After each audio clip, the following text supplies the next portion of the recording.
புருவன்ட்டு பல்ச்சுன்னு பொருள் ஒண்ணு நறுக்குன்னு நரம்புல தான் இன்ஜெக்ஷன் எத்துக்கின சுத்துவேன் டபுள் இன்ஜினில் மிட்டாய போட்டாக்கா சிறப்பா செஞ்சிடுவோம் மண்டை ஓட்ட வச்சு மூலிய கீழே கொட்டிடுவோம் கேச புள்ளிங்க வாங்க நாங்க ஆச்சதெல்லாம் சரியான சம்பவம் தாங்க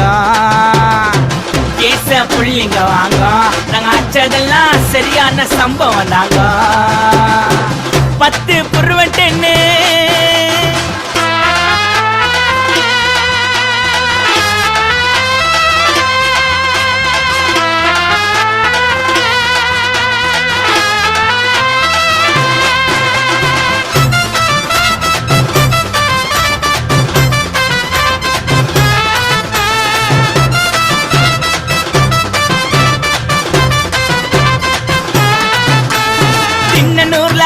போட்டு திருட்டு நம்ம சன்னுக்கு